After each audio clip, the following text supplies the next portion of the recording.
What's good, everybody? It's your boy Slick 50 from the Judges Table, GMT Podcast, and I'm here to let you know you are tuned in to Heavy Bag Boxing. Get your and hit this bag, noob.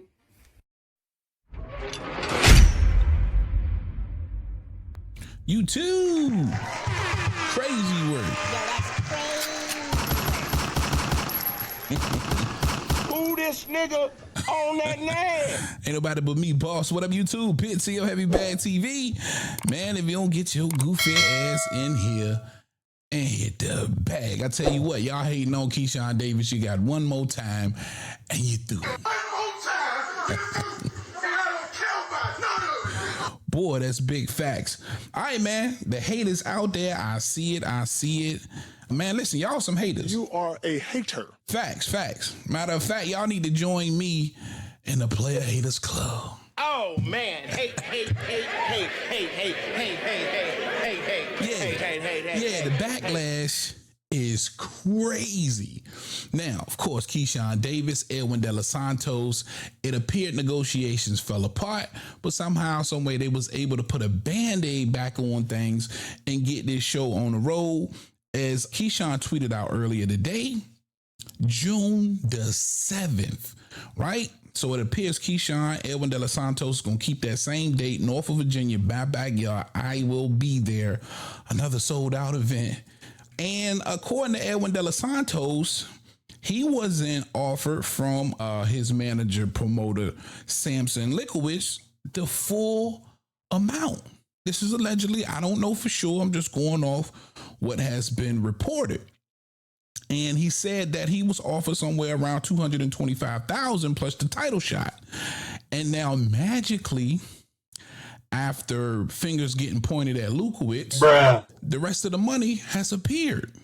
It appears that he's getting a full $400,000 offer and plus the title shot with Keyshawn Davis.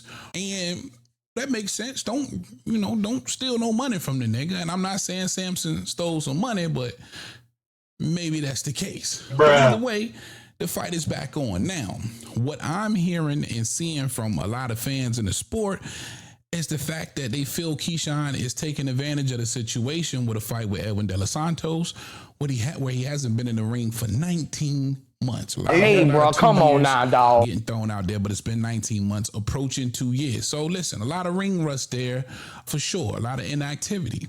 He had the horrible performance, in my opinion, versus a Shakur Stevenson. And I blame both of these guys, right? Horrible performance from Edwin De Los Santos and Shakur Stevenson. Both together made a horrible fight. You have to be a purist to take some type of enjoyment from that fight, which I sort of did. I appreciated the chess match of it. But bad performances from both. But I think it was just a good enough performance from Edwin De Los Santos where he kind of came out of that thing shining.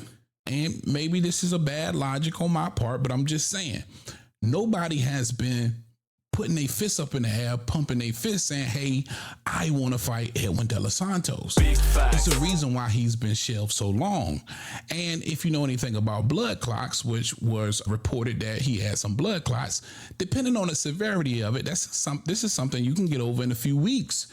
At the most, a few months, again, depending on how severe it is.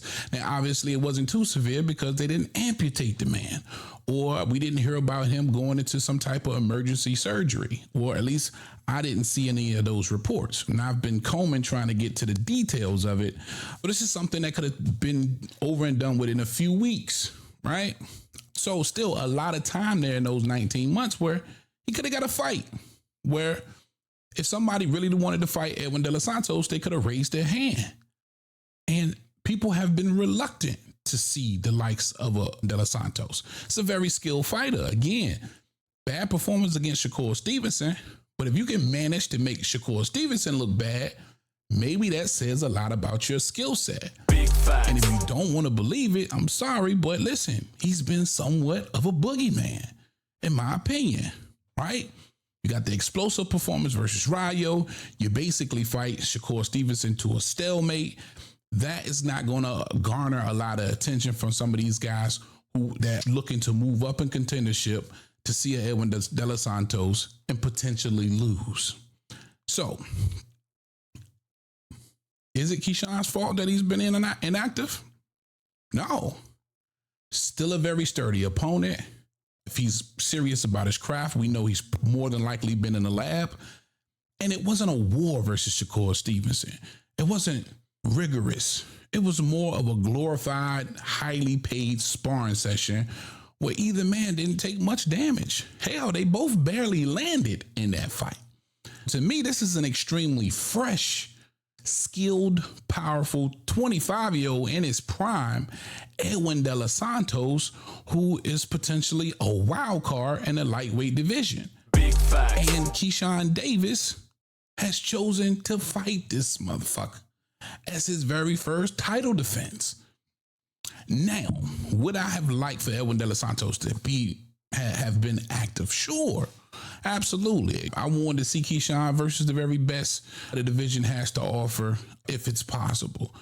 Andy Cruz just doesn't make sense. I keep saying Andy Cruz name getting tossed out there. Listen, that's the fight that I wanted. I'm so ready to put that Andy Cruz shit to bed. Y'all have no idea. But it's just not logical. Andy Cruz's only claim to fame is the fact that he beat Keyshawn Davis in the amateurs. Bruh. This is the pros. It's about having a name and making some bread at the end of the day because these guys are prize fighters. Say what you want about Edwin De Los Santos. Because of that Rayo performance, because of that Shakur performance, he has some sort of a fan base. He's known for knocking motherfuckers out in a tough fight. Andy Cruz is neither. Andy Cruz is known for beating Keyshawn in the amateurs. Now, will that eventually build up to be a hell of a fight? Sure. But to toss that man in there with Keyshawn right now because he beat him in the amateurs, who's a world champion now with only 5 fights, y'all really think Eddie's willing to do that, bro? Hey, bro, come on now, No, dog. let's keep it a beam. Is Eddie really willing to put him in there right now? Hey, bro, come on now, dog. Y'all really don't think that option would be visited if it was possible that Keyshawn can go ahead and knock this nigga off with 5 wins and welcome him to the pros properly? Eddie ain't finna do that. I think they're being strategic with Murataya. Those Floyd Schofield, there's some options out there, bro. But even when you name all of these guys, keeping it a beam, I still think Edwin De Los Santos with 19 months out the ring is better than these niggas. And there's a couple other niggas that's probably more deserving than a 13th ranked Edwin De Los Santos in the WBO for sure. But again, it's a name. And what does fans in the sport of boxing want to see? They want to see 2 niggas that they know fight each other. Most don't know who the hell Andy Cruz is. Most don't know who the hell Murataya is. Hell, most don't even know who the hell Edwin De Los Santos is, but he has the Shakur fight and the Rayo fight. He's fought world champions. You can't say the same about the rest of these niggas. Big facts. So you go with the guy that's more established and has the bigger name. What else can Keyshawn do? It just makes sense. It's the money fight. I'm just saying. Boy, y'all some goddamn haters. You are a hater. Yeah. Player haters club niggas. Oh man, hey. And I don't know. I don't know how to break it down any further for you. If you don't get it, you're crazy.